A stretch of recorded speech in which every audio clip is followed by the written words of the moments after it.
The Tin Cup, by Stephen Lake. Donald walked along the street in front of the massive office building that housed his multinational investment firm and grumbled to himself from inside his expensive, custom-tailored winter jacket. Despite how much he'd paid for it, the winter chill was still getting through it. Even worse, his limo had suffered engine troubles and was thus running late. What a lousy day for the limo to break down, he muttered to himself. He soon pulled a small dictation device out of his pocket and pressed the record button. Note to self. Fire the mechanic for being an idiot. Oh, and shift the core assets of the McGondol account. We need to maximize those profits as quickly as possible before someone gets the bright idea to cash them in to help out the food bank. The last thing we need is someone else wasting perfectly good food on another group of worthless beggars. Having finished, he briefly fumbled with the stop button as a chill shiver trickled through his body. He then looked at the abandoned streets around him and wondered where his ride was. Engine troubles or not, someone better show up with his limo soon, or he was gonna start firing people. Just then a gust of wind grabbed a nearby pile of snow, lifted it in the air and tossed it at him as though it were starting a gigantic snowball fight. Donald grumbled inwardly as the cold nipped painfully at his face. He then put away his dictation device and pulled out his cell phone with plans to begin giving people a piece of his mind for this affront to his dignity. Nobody better dare leave him just standing out here like this, freezing to death. He flipped open his phone and then stared in disbelief at its display. He had no signal, and in the middle of Manhattan of all places. "Oh, you've got to be kidding me," he growled. The wind again threw a pile of snow at him and seemed to laugh in his ear as he retreated deeper into his coat to fend off the icy chill of the air around him. He then looked desperately up and down the street both ways in search of the limo that was supposed to take him home in time for Christmas Eve. But there was no sign of it anywhere, and the streets were completely empty as far as the eye could see. The canyons of New York had literally become a ghost town. Deciding not to brave the cold any longer, he turned back to his office building to go back inside, but soon discovered that the doors were locked, much to his dismay and mutual chagrin. Peeking through the glass door he peered inside only to see that it was pitch black, with no sign of the guard staff anywhere. Blasted rent-a-cops. I'll need to have a word with the landlord about them. This is intolerable. They can't leave me out here to freeze like this, he roared. The wind seemed to laugh at this, and then dumped another frigid dose of snow down his collar. Donald squirmed in discomfort as the icy blast invaded his coat and spilled down his back. He pulled out his cell phone again, but found that he still had no signal. "I make millions of dollars every second, and yet I stand here like a common beggar freezing my butt off because those morons at the phone company can't keep their gear properly maintained," he roared in frustration. "Millions per second, eh? You sound fairly successful," came a voice behind him. Donald spun in surprise to find a shabbily dressed man with a dirty face staring back at him. "Oh great! Not only am I left to freeze, now I'm being mugged too," he thought. "Yes, I make lots of money. What's it to you? Do you want my wallet?" he screamed. But the man only laughed. This puzzled Donald. "Not at all. I just saw that you were cold and thought you might want a place to stay warm while you wait for your ride," said the man. Donald cocked his head slightly. "Are you one of the maintenance people from the building?" he asked. The man chuckled. "No, just looking to see if I could help you since you look like you're cold," said the man. Donald grumbled. "Yeah, I'm freezing. But what's it to you?" he replied gruffly. The man smiled. "I'm willing to offer you a warm place to stay if you'd like." Donald furrowed his brow. What could a beggar like this hope to offer him? "Where at?" he asked. The man gestured to his right. "Over there, under that tarp," he replied. Donald cocked an eyebrow curiously, and then looked in the direction that the man had gestured. To his surprise, leaning against the building, as though it were part of it, stood a ragged, wind-whipped, tiny cloth hut. Donald was puzzled by this, as it hadn't been there a few moments ago, and yet now it was. Either that or his powers of observation were getting rusty. An angry grunt soon escaped his lips. He would need to ensure that the guards got rid of this riffraff as soon as feasibly possible. The last thing he needed was someone like him scaring away potential customers. "No thank you. I don't associate with your kind, huffed Donald. The man tipped his ragged cap slightly, and asked, "What kind is that?" But Donald didn't reply, he only huffed and looked away.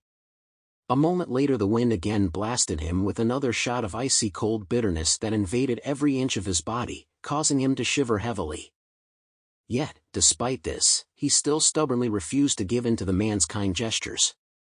There was no way someone of his wealth and status would be caught dead with a vagabond, even if it meant that he would freeze to death due to his stubbornness.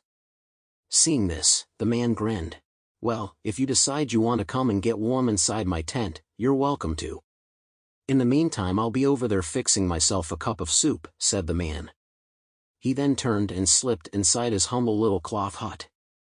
As the man lit a small fire and began warming up a small can of soup for himself, Donald remained outside in the cold, driving snow as he shivered heavily despite his thick winter coat.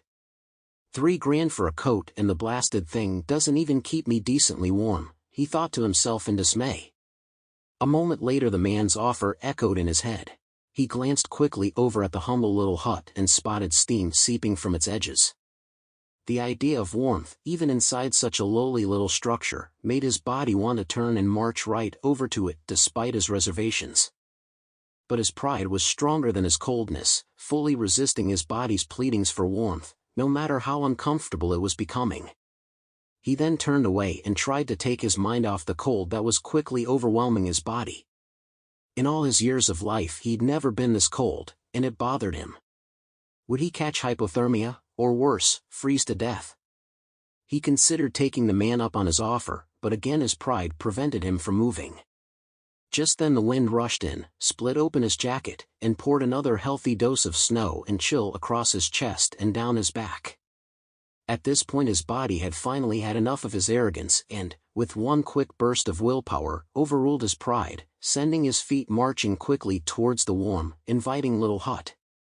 Stopping just in front of its raggedy door, Donald found himself going through yet one more struggle of pride versus needs.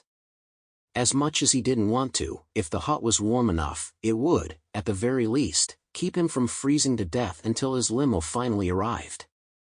So he slipped cautiously through the door of the hut, and then recoiled in surprise.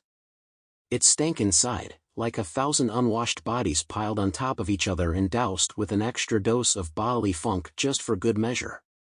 This forced him to do all he could just to resist the sudden and powerful urge to extricate the remnants of his lunch onto the sidewalk. This made him want to retreat, to take his chances with the cold outside, rather than suffer through even 2 minutes inside this odoriferous abomination. But his body once again overruled his pride and he soon found himself sitting on a very warm metal grate over which the hut had been erected. To his surprise, it was one of the air exchange vents for the building. He'd forgotten it was even there, and quietly applauded the strange beggar for his excellent choice of camping sites, much to his surprise. The warmth of the exhaust vent quickly filled his entire body with its gentle heat. He then looked to his left and spotted the beggar sitting in front of a small tin cup full of soup that sat on a ragged old tin can filled with candles that acted as an improvised stove. The beggar soon leaned over and sniffed at the soup. It smelled cheap and oily to Donald, but to the beggar it was a king's feast. "Why are you out here?" asked Donald after several moments. "What do you mean?" asked the man as he took a spoonful of the soup and tasted it. "I mean, why are you living here like this? Can't you get a job?" he growled with disdain. The man grinned. "I have no problem getting a job. In fact, I've had many." "But you couldn't keep them?" "Actually, I chose not to." This puzzled Donald. "What do you mean?" he asked. The man picked up the small tin cup and took a sip of his soup. He then studied it quietly as memories of the past washed over his mind. He then set it down again on the stove. "Once, long ago, I had great riches just like you do. I was a very successful man and made an incredible fortune. I even lived in mansions and drove expensive cars. So what happened? Did your company fail? Or did your riches get wiped out in a stock market crash?" asked Donald. The man grinned. "Actually, I found God. Strangely enough, I met him through the kindness of a street beggar much like myself." Donald looked at the man incredulously. So you found religion, and then decided to give up everything? How stupid is that, he grumbled. The man shook his head. It's not stupid at all. In fact, it's the best thing that ever happened to me. Donald furrowed his brow. What do you mean? He asked. Well, before I found God, the real God, I had another God in my life, money. I worshipped it every day in stock exchanges, corporate buyouts, and the ritzy lifestyle. I loved it so much that I could never have enough. But then one day I found myself out on the street, much as you were today, shivering in the cold, waiting on someone to pick me up. It was then that I met a tired old street beggar who shared an interesting thing with me, he replied. He then picked up his tin cup and sipped at it, savoring the warm goodness that flowed from it and into his body. Do you realize that, no matter how much wealth you obtain, it's a drop of water in comparison to the vast ocean of riches that God possesses? He is richer than all the world's rulers, and all the great men of this world combined. However, it's not his riches that make him happy. Donald blinked in surprise. I would think that, with a fortune that great, he would be the happiest of all men, or gods in his case, he replied. The man laughed and shook his head. It's not riches that make God happy. It's love. Specifically his love for us. Donald contemplated this. He couldn't understand how love could make someone happier than possessing boundless riches. He soon cocked an eyebrow in disbelief. What makes you think that love can make him happier than riches ever could? He asked. The man looked at him and smiled. Because he sent his son to our world to redeem us. Donald huffed indignantly at this as he rolled his eyes incredulously. Oh, let me guess, you're going to give me the whole God speech, aren't you? The man shook his head. No, I'm not. Donald was confused by this. But you were just about to talk about God's son, what's his name? Jesus. Yeah, him.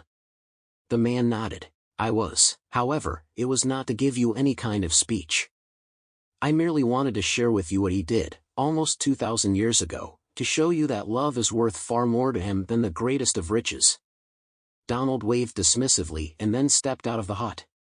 Go spew your nonsense to someone else. I don't want to hear it anymore, he said as the cold, December air once again attacked him from all sides.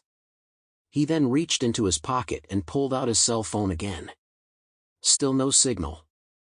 He walked over to the door of the building and banged on the glass. Nothing. He peeked inside. Nobody was around. He looked up and down the street in both directions and quickly noticed that there wasn't a car in sight, and the streets were completely empty. The icy cold December wind again slammed into him like a hammer, once more invading the warm solitude of his jacket with the chilly bitterness of deep winter, causing his body to begin shivering again. He then glanced over at the man's warm, inviting hut, and sighed in frustration. As much as he didn't want to go back, he didn't have much of a choice. Either sit in a hut with a religious nut, or freeze to death on the street. He sighed in frustration, and then marched back across the frozen, snow-covered sidewalk and into the warm cloth hut. It was better to be audibly assaulted by religious foolishness than freeze to death outside. He then sat down again on the vent grating and sighed in relief as the warmth coming up from it once again warmed his body. He soon looked over at the man and watched as he bowed his head and gave a prayer of thanks for his meager meal before gladly consuming his soup. Donald sighed in frustration at this. He was so going to make sure that someone got fired, or possibly even sued, for making him suffer through this outrageous affront to his humanity. Well, since I'm obviously stuck here with you for the moment, why don't you humor me by sharing the rest of your little story, he said gruffly. The man smiled. You've heard the Christmas story before, haven't you? Donald nodded. Yeah, of course I have. Who hasn't? He grumbled. Well, it might surprise you to know that quite a few have not. It's why I do what I do, to share the goodness of God with everyone. In his love, right? The man nodded. The greatest of all treasures. So what is it that he did to show you that love is far more precious to him than even the greatest riches? By giving us his son. Donald blinked in confusion. I don't understand. Over 2,000 years ago, God sent Jesus to this world to die for all of us so that we could be saved. God loved us so much that he would give up everything just to restore us to himself. If we needed restoring, I assume that we did something to separate ourselves from him? The man nodded.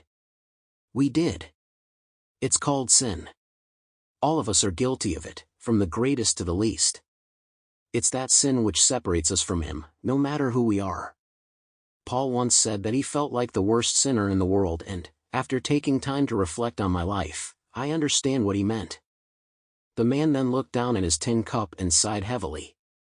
Much like him, I too feel as though I'm the greatest of sinners, having committed some of the most heinous sins in all of history. Donald cocked an eyebrow in interest, but didn't feel brave enough to ask the man what he'd done to feel this way. He figured it was safer not knowing. So what else did he do that proved to you, beyond a shadow of a doubt, that love was more important to him than all of his riches? He asked. The man put his cup onto the small stove, and then blew out the candles underneath. His son was born in a stable to a peasant woman from the poorest of families, laid in a feed trough, presented first to the lowest of men, raised in poverty and obscurity, lived a life of sacrifice, and died on a rugged wooden cross between two criminals in the most painful and humiliating way possible. He could have been born to a king, lived in a palace, or taken control of a great kingdom. Being greater than all the kings of the world, he could have lived a life of opulent luxury if he'd wanted to. But, instead he chose to live a life of poverty and shame in order to win us to him, and purchase us from the consequences of our sin, and the sentence of death that we all deserve. A tear formed in Donald's eye. He marveled at the idea that someone could value love so far above anything else, and then go on to prove that to everyone who was willing to see. As he thought about this, a strange warmth invaded his body as more tears began to fill his eyes. Feeling sorry for the man, he reached into his wallet and pulled out a pair of $100 bills. But as he held them out to the man, he was surprised to see him shake his head and wave his hand in refusal. "No thank you. I don't need your money," said the man. "But you're so poor. I'm certain that you could use the money to buy yourself some new clothes, or even some food," said Donald in concern. The man laughed. "Believe it or not, I'm actually quite rich. So I don't need your money. Although I do appreciate your charity." Donald looked at him in confusion. "But you have nothing," he protested. "I have Jesus, and that is all I need." "Well, that, and I also have a nice fat bank account as well." Donald blinked in surprise. "You're actually rich?" he exclaimed. "Yes, and quite comfortably so, even," said the man with a sigh. But, why live like this if you're so well off?" A tear formed in the man's eyes. "Because, I am not worthy to enjoy such riches when so many live daily with barely a cup full of food to sustain their bodies." He gestured to the cloth hut around him, and said, "I live like this every year around Christmas to remind myself that money is not my God, nor riches my greatest treasure. If Jesus could live a life of poverty in order to show the world how much more valuable love is, then I have no reservation in making myself a pauper for a brief time each year to remind myself that my riches are not my greatest treasure. Jesus is." Tears began to flow from Donald's eyes as the ice that filled his cold, dark heart melted into a warm flood of joy. The man studied Donald's expression and then perked up slightly. "You know of Jesus, don't you?" asked the man. Donald nodded slightly. "My grandmother told me about him when I was a child. But my greed blinded me. I felt that nothing was more important to me than getting everything I ever wanted, riches, power, and fame. But now I see that those really mean nothing." Just then a car horn beeped outside. "Mr. Berger, are you here?" came a voice through the cold, snowy wind outside. "Are they calling for you?" asked the man. Donald sighed ashamedly and nodded. "Yeah, that's my driver. He was supposed to be here 30 minutes ago to pick me up. But the limo broke down, causing him to be delayed while he found another car." He then sighed, and smiled slightly. Just then an idea struck him. "Would you like a warm place to stay for the night, and a hot meal to go with it?" he asked. The man shook his head. "No thank you. God has already provided greatly for me, so I am content sleeping here for the night." Donald snorted dismissively. "Nonsense. You're coming home with me. You need a better place to stay than this. Besides, I want you to tell me more about this love that Jesus valued so highly." The man smiled and nodded. "Well, in that case, I will come." Donald smiled, began to stand, and then paused. "Oh, one more thing before we go. I haven't asked you your name." The man smiled kindly, and said, "Would you believe it's Gabriel?" Donald laughed. "Given that it's Christmas Eve, it wouldn't surprise me at all." The end.